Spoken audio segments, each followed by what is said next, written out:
మీ ఫోన్ను తరచూ ఛార్జ్ చేస్తున్నారా? ఎంత శాతం పెడితే మంచిదో మీకు తెలుసా? మొబైల్ ఫోన్ బ్యాటరీ ఆరోగ్యంగా ఉండేందుకు ఛార్జింగ్ పరిమితి పాటించడం చాలా ముఖ్యం.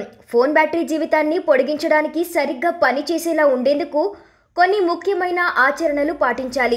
మీరు ఒక రోజులో మొబైల్ ఫోన్ను ఎప్పటికప్పుడు ఛార్జ్ చేయడంలో కొన్ని నియమాలు పాటిస్తే దీని బ్యాటరీ ఎక్కువ కాలం పనిచేస్తుంది. ఫోన్ బ్యాటరీని 20% నుండి 80% మధ్యలో ఉంచాలి. 0%కి నెగటివ్, 100%కి పూర్తి ఛార్జ్ చేయడం ఫోన్ బ్యాటరీకి హానికరంగా ఉంటుంది. ఎక్కువగా పూర్తి ఛార్జ్ చేయడం, పూర్తిగా ఖాళీ అవ్వడం బ్యాటరీ లైఫ్ను తగ్గిస్తుంది. మీరు బ్యాటరీని 80%కు పైగా ఛార్జ్ చేసే ముందు 20% కింద దారి తీస్తే అది ఎక్కువ సమయం పనిచేస్తుంది. ఇక మీరు ఛార్జ్ చేయడాన్ని 1 నుండి 2 గంటల పాటు చేయగలిగితే బ్యాటరీ తక్కువ కాలంలో పరిపూర్ణంగా ఛార్జ్ అవుతుంది. అంతేకాకుండా ఫోన్ పూర్తిగా 0%కి వస్తే మొత్తం సైకిల్ను మారేలా ప్రారంభిస్తుంది. మీ ఫోన్ని ఛార్జ్ చేస్తున్నప్పుడు మీరు దాన్ని ఎక్కువగా ఉపయోగిస్తే, అంటే మీరు గేమ్స్ ఆడడం, వీడియోలు చూస్తుండటం చేస్తే బ్యాటరీ వేడి అవుతుంది. ఇది బ్యాటరీ లైఫ్ పనితీరుపై ప్రతికూల ప్రభావం చూపుతుంది. మీరు ఫోన్ ఛార్జ్ చేస్తున్నప్పుడు దీన్ని ఎక్కువగా వాడకుండా వాడకం తక్కువ చేయాలి.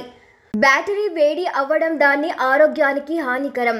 మీరు ఛార్జ్ చేసే సమయంలో అధిక ఉష్ణోగ్రత ఉన్న చోట, గాలిలో ఆడటం, సూర్యరశ్మి వంటి వాటికి దూరంగా ఉంచడం మంచి ఆచారం. అధిక ఉష్ణోగ్రతలు బ్యాటరీని వేగంగా హానికరంగా మారుస్తాయి. ఇక ఫాస్ట్ ఛార్జింగ్ అనేది మీరు వేగంగా మీ ఫోన్ ఛార్జ్ చేయడానికి ఉపయోగపడే ఒక ఆప్షన్. అయితే దీన్ని ఎక్కువగా ఉపయోగించడం బ్యాటరీ మీద ఒత్తిడి పెరుగుతుంది. దీనివల్ల బ్యాటరీ వేడి అవుతుంది, దాని లైఫ్ తగ్గుతుంది. కాబట్టి ఫాస్ట్ ఛార్జింగ్ను అవసరమైతే మాత్రమే ఉపయోగించాలి. ప్రతి ఫోన్ బ్యాటరీకి చివరకు డీగ్రేడ్ అవ్వడం తప్పదు, కానీ బ్యాటరీని మీరు నిర్వహించే విధానం దాన్ని ఆలస్యంగా చేస్తుంది. డివైస్ సమయం ప్రకారం ఫోన్ను ఛార్జ్ చేసే సమయం, బ్యాటరీ పరిధి పక్కాగా ఉండటం వంటి చర్యలు బ్యాటరీ జీవన కాలాన్ని పెంచుతాయి. 30% మంచిదే. మీ ఫోన్ని ఎక్కువ కాలం నిల్వ ఉంచాల్సిన అవసరం ఉంటే 50% బ్యాటరీ ఉంచడం మంచిది. ఫోన్ను పూర్తిగా ఛార్జ్ చేసి లేదా పూర్తిగా డ్రైన్ చేసి నిల్వ ఉంచడం బ్యాటరీకి హానికరం. ఈ సులభమైన చిట్కాలతో మీరు మీ ఫోన్ బ్యాటరీ లైఫ్ పనితీరు మరింత కాలం కాపాడుకోవచ్చు.